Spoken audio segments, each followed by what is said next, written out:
Hey, welcome. I'm so glad you're here. If you love stories that pull you in, make your imagination run wild, and feel like they're happening all around you, you're in the right place. Just get comfortable. Maybe close your eyes, and let your mind do the rest. These stories are made to be heard, not just watched. I upload new stories every single day, so if you want to join me on this journey, hit subscribe and never miss one. Get ready for nights full of adventures, mysteries, and emotions that stay with you. This is yours, truly a storyteller.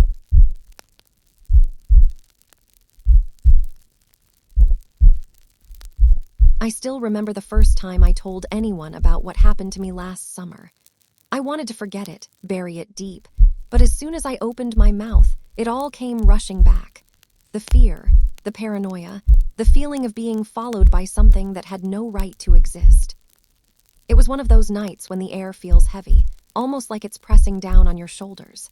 Mark had invited the usual group over to his backyard: Sarah, Daniel, Jason, and me.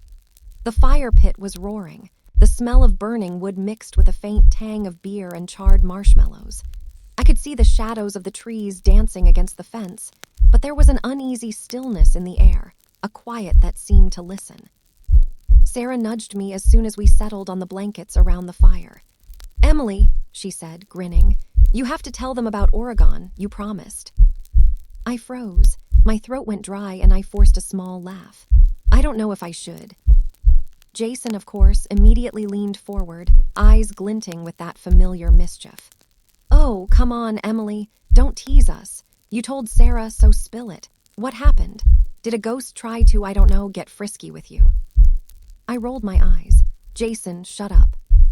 Mark chuckled nervously and waved him off. "Let her start. We'll survive your terrible jokes." I took a deep breath and began.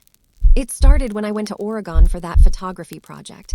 I found this airbnb, a small old house, cheap and kind of charming at first. But the moment I stepped inside, it felt wrong, cold in a way that didn't match the weather. Quiet, too quiet.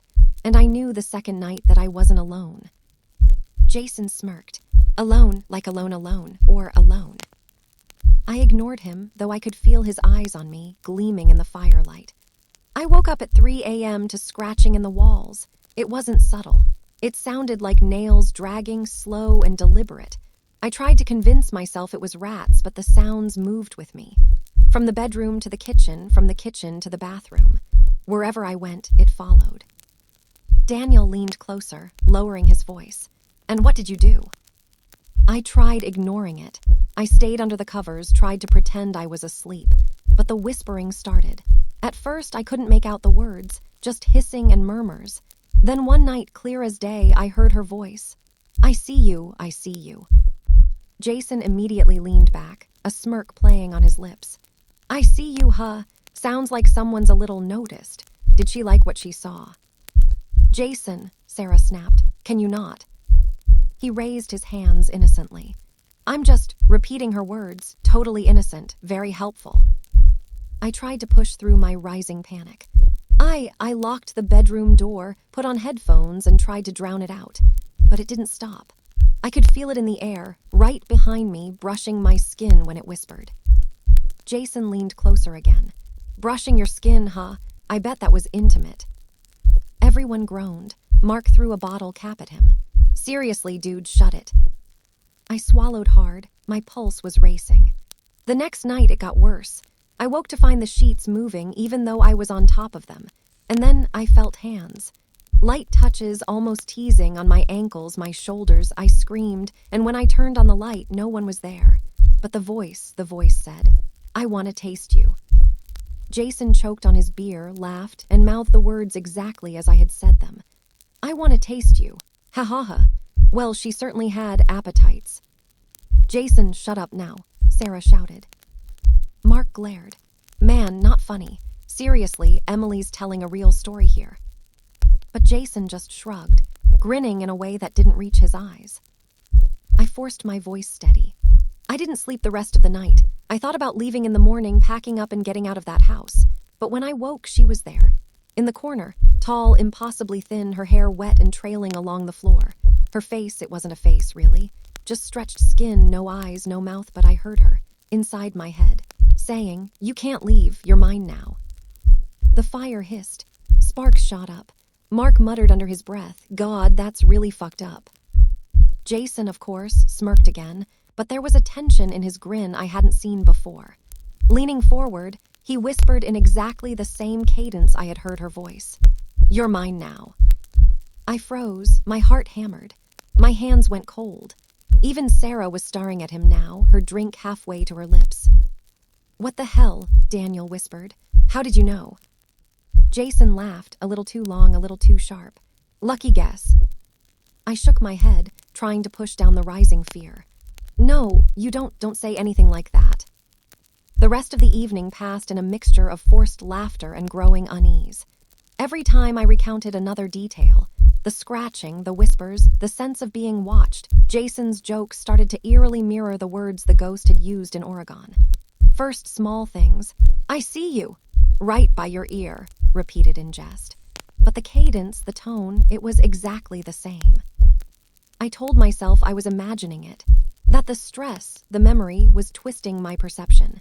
But my gut screamed otherwise. And yet the night rolled on, and I kept telling the story, compelled by a need to warn my friends, even as Jason's interruptions grew bolder. He repeated phrases I hadn't even voiced aloud yet, words from the voice that had haunted me. The group scolded him, but every time the words slipped out again, almost unconsciously. By the time I finished the first hour of my story, the fire was low. Shadows stretched across the yard. My hands were shaking. I glanced at Jason and noticed something that made my stomach turn. His eyes reflected the firelight differently now. Too dark, too wet, and his grin stretched just a little too far. No one else seemed to notice. They were used to his jokes, but I felt it. That ancient, terrible familiarity. The way the ghost had followed me, whispered in the corners of the Oregon house, it was here. I tried to laugh it off. "I guess ghosts can have a sense of humor," I said lightly, but my voice trembled. Sarah frowned. "Emily, seriously, are you okay?" "I'm fine," I said, but my voice betrayed me. "It's just the memory, it's vivid." Daniel nodded, supportive. "You're okay, we're right here, nothing can touch you." I forced a smile, but I couldn't shake the feeling of being watched. Jason continued to smirk, his eyes glinting in the firelight, repeating small phrases I didn't think anyone else could have known. Phrases that were supposed to be private, intimate, terrifying whispers from another place. And that's how the night continued.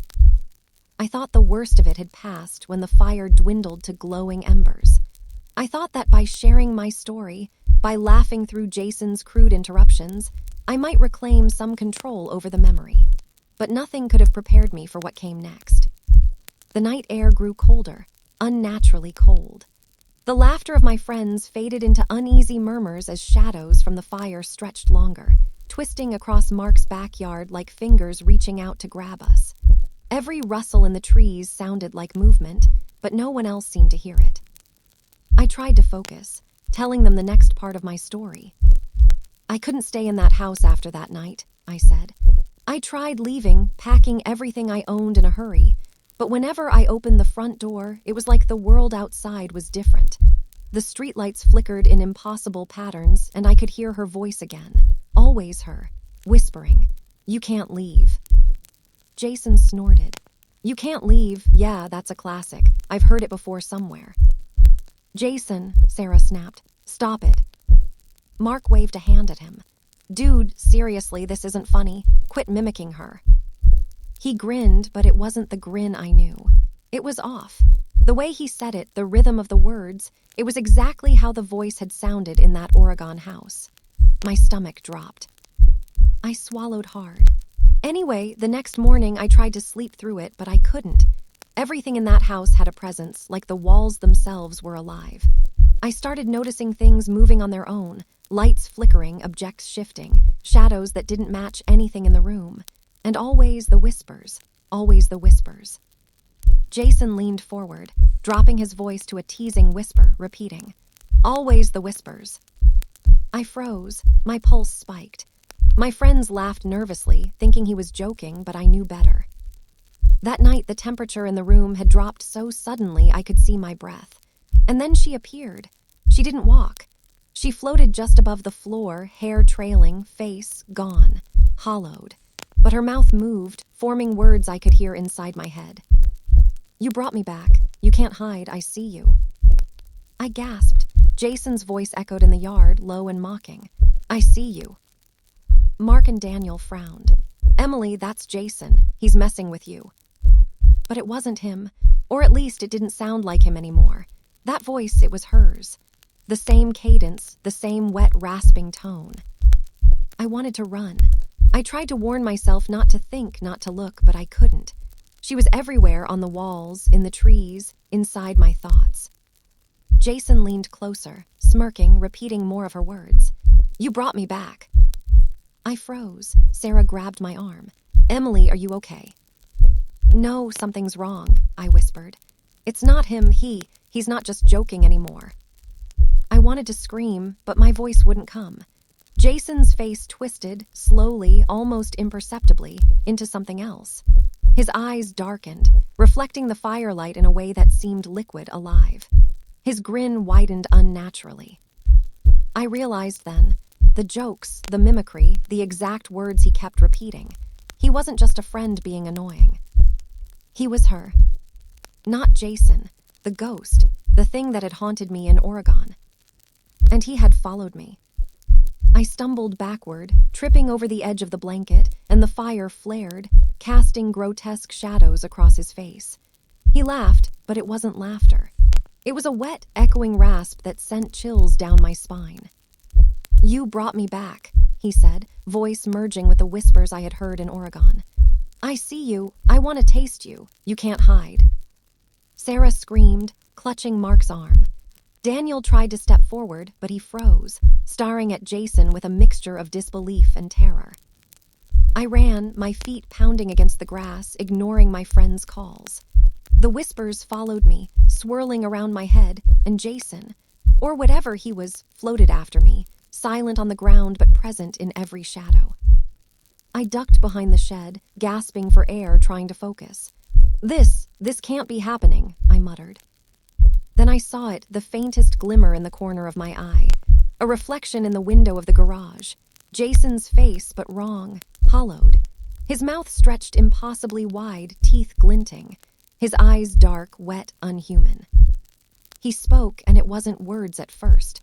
Just a rasping sound, the same one I had heard in Oregon, now unmistakably tied to him. And then the words came clearly. "You can't leave. You're mine now." I screamed and ran past him, through the yard, tripping over roots and garden tools. My friends' shouts were distant, muffled. Sarah was screaming, Daniel was calling my name, but it didn't matter. He was coming, always just behind me in my peripheral vision, merging with every shadow, every whisper. I reached the street. The cool night air hit me, and for a moment I thought I was free. But the whispers didn't stop. And then Jason's voice, her voice, echoed behind me. "I see you. I want to taste you." The realization hit me like a punch. The thing that had haunted me in Oregon hadn't stayed in that house. It had followed me, and the vessel it now occupied was Jason, my friend, the one I had laughed with, teased, and trusted. I turned, daring to look, and my blood froze. He wasn't walking. He was floating. The air around him shimmered, and his grin widened impossibly, stretching beyond human limits. His skin seemed to ripple, almost transparent, revealing something dark and poolsing underneath. I stumbled backward, falling to the pavement. The firelight from Mark's backyard reflected off the wet grass, casting shadows that merged with him, forming grotesque shapes. He raised his hand slowly, curling his fingers into claws, and repeated the phrase again. "You brought me back." I realized then the final truth. I hadn't just remembered the ghost. I had unknowingly invited it. And it had used him, my friend, my companion, my betrayer, as its vessel. I screamed, but it wasn't just fear. It was disbelief, betrayal, and the stark realization that the horror from Oregon was now here, with me, and with him. Sarah and Daniel finally caught up, screaming at him, demanding he stop. But it only tilted his head, his voice weaving between Jason's tone and hers, blending reality and nightmare. You can't leave. You're mine now, I see you. I want to taste you. You brought me back. Mark grabbed my arm, trying to pull me away, but I couldn't look. I couldn't move. I could feel it in the air, thick, oppressive, and alive. My chest ached as whispers pressed into my skull, repeating the same phrases over and over, tying me into a web of terror. Jason, or the ghost, smiled.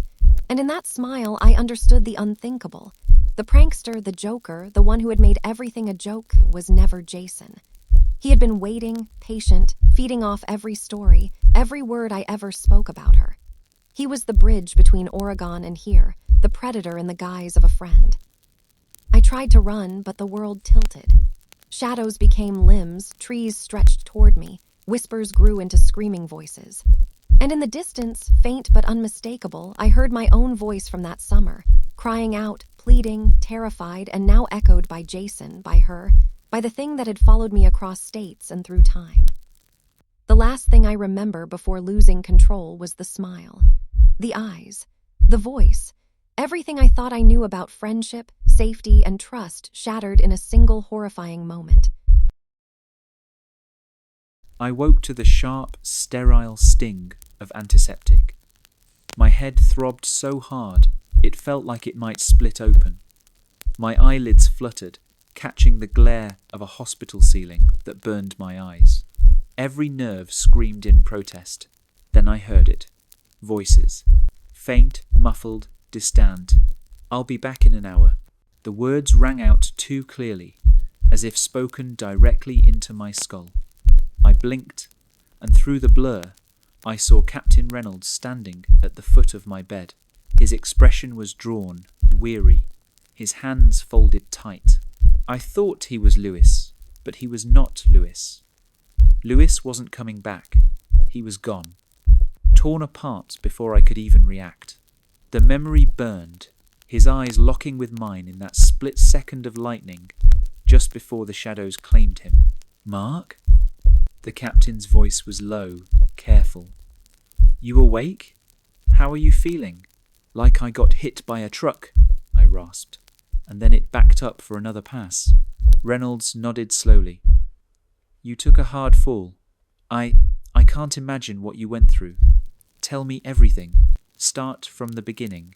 I swallowed. My chest felt tight. The memory clawed at me, raw and vivid. It started with a call. A woman, terrified, claiming something or someone was inside her house. Her words trembled, barely coherent through the static, but the fear was unmistakable, the kind of fear that chills your blood before you even see what caused it. Luis and I rolled out, rain hammering the streets, lightning splitting the sky. The neighborhood looked ordinary, red brick homes, neat lawns, but the air was heavy, oppressive. The kind of silence that makes the world feel like it's holding its breath. We split up. Luis circled to check the windows. That's when I heard it. A scream, raw, violent. I sprinted toward him and arrived in time to watch the shadows swallow him whole. One moment he was standing, the next he was gone. No sound of struggle, no chance to fire, nothing. The world twisted as I forced myself inside the house, gun drawn, adrenaline boiling. Inside, she was waiting. Eleanor, pale, trembling, clutching a kitchen knife with white knuckles. Her eyes darted toward empty spaces, as if something invisible hovered just beyond sight. "I need you to listen," she whispered through chattering teeth. "Before she finds me again, you have to know. You have to believe me." And that's when she told her story. It began years earlier, back when she lived alone in a shabby city apartment, working late shifts at a bakery. Life was quiet until the first night she saw him.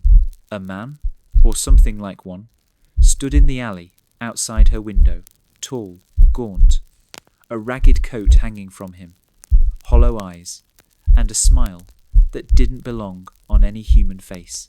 The first time, she told herself she was imagining it, but he came back, again and again. Then the vanishings began. Neighbours disappeared, Apartments across the hall, locked from the inside but empty. Screams muffled through concrete. Then co-workers, friends, one by one gone. At night, something clawed her door. Wet, scraping, animal sounds mixed with the voices of those missing, pleading, begging, screaming her name. Whenever she dared open the door, there was nothing, just shadows. Soon, the apartment itself began to rot, walls weeping black fluid, ceilings cracking, dripping with dark water. Smoke thick with the stench of burning flesh filled the air, though nothing burned. The shadows whispered her name, promising agony. Every attempt to run failed. Hallways stretched impossibly long. Stairwells looped back to her apartment. No matter where she went, she ended up right where she started. Sometimes she hid. Sometimes she woke to find her skin marked with bloody gouges, as though something had raked her while she slept. The thing was smart. It remembered. It punished.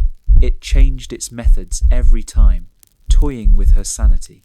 And when her neighbours' apartments were finally found, walls smeared in blood and floors slick with black fluid, she swore she saw art. Faces made of teeth, lined along the plaster, screaming forever. But then came the night it stopped lurking. The kitchen door swung open, and he stepped through. Not a ghost, not smoke, but solid. Behind him, shadows pulsed, alive, clawing, whispering with the voices of the dead. She ran into the street, but the city twisted. Roads turned to walls. Alleys wrapped back onto themselves. Buildings shifted, trapping her in a maze. Weapons were useless. Knives passed through him. Fire didn't burn him. Every time she attacked, his body dissolved into smoke and rebuilt itself before her eyes. Stronger, faster, and then her voice dropped to a whisper. He's here. She's here now. The ambulance pulled up just in time. I led her inside, keeping my grip on her trembling arm. She never stopped talking, every word spilling like a confession. Blood, shadows, the impossible geometry of a city, warped beyond reason. The smell of smoke and flesh clung to her descriptions, forcing bile up my throat. Then the nurse arrived. At first, she seemed normal. Too normal, calm, professional. But the moment she leaned in close, I felt it. The shift in the air, a pressure in my skull. Instinct screamed before Eleanor even reacted. Her eyes widened in horror. Recognition, pure animal terror. The nurse's hands shot to Eleanor's throat. She tried to scream, but only managed a choking gasp. Her life drained away in seconds, right there beside me. I couldn't move, couldn't act. It was already over. By the time we reached the hospital, she was gone, and all I had left was silence, and the understanding that the thing hadn't stopped. It had simply changed faces. So now I tell you, Captain, because no one else is left. Luis is gone, Eleanor is gone, and that nurse, that thing, is still out there, watching, waiting, patient as hell, and horrors like that don't end. The hospital was quiet, too quiet. I hadn't slept. I couldn't. Every time I closed my eyes, I saw Eleanor's face, wide-eyed and pale, the terror in her voice echoing in my skull. Luis, his blood, the way the shadows consumed him before I could do anything, it haunted me. And now, the nurse. I couldn't shake the feeling that she, or something in her, was still out there, watching, waiting.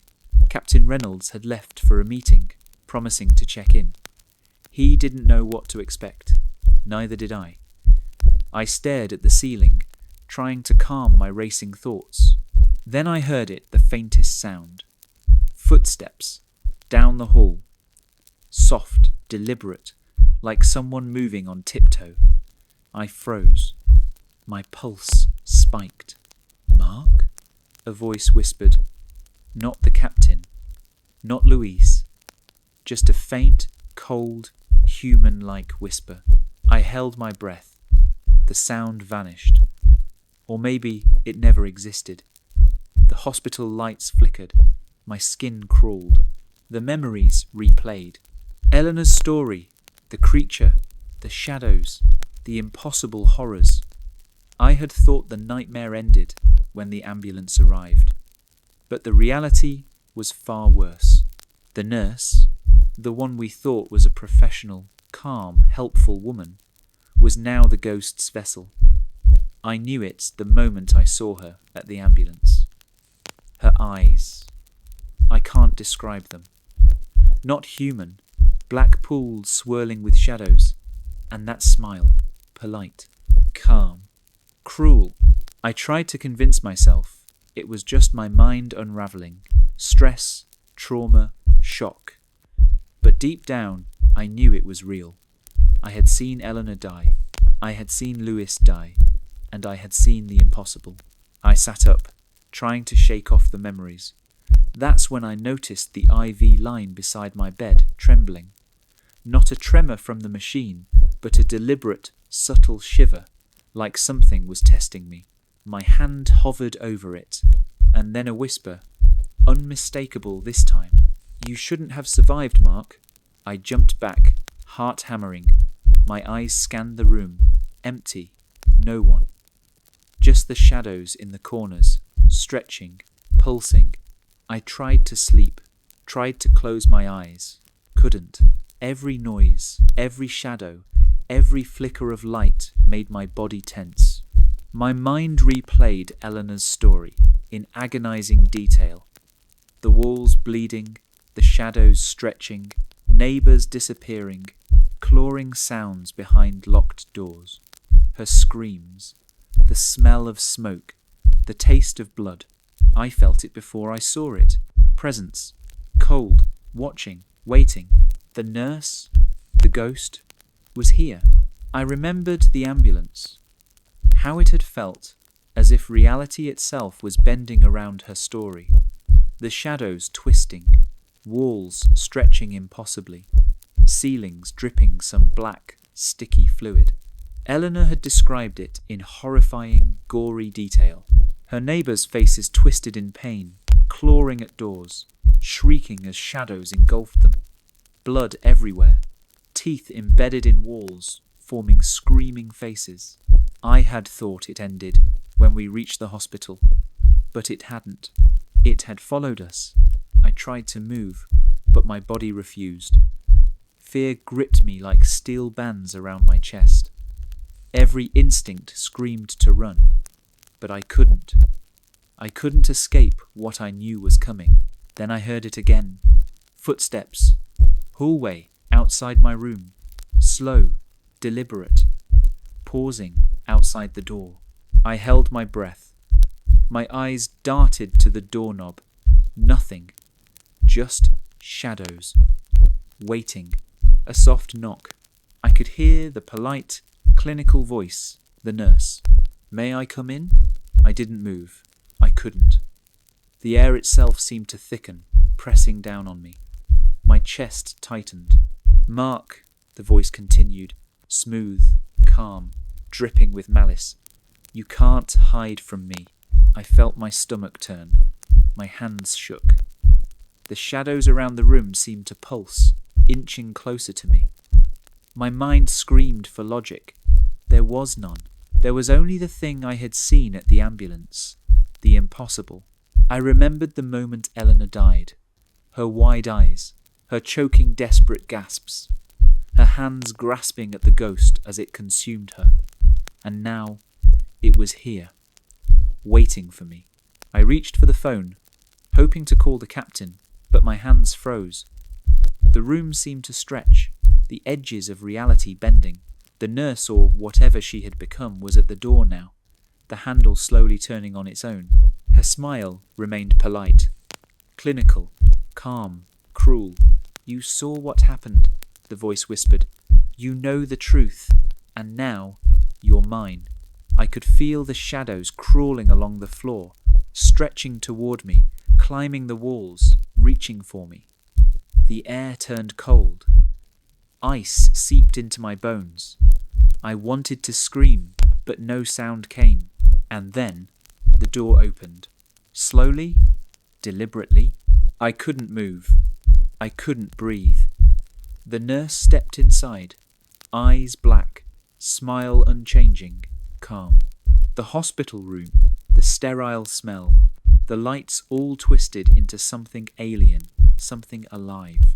She walked toward me, patient, methodical. Every step echoed in the room like a drumbeat, marking my inevitable end. "You shouldn't have survived," she said again, and the shadows surged. I realized then, with absolute crushing clarity, there was no saving anyone anymore. The nightmare hadn't ended. It had followed me here, and now it had me.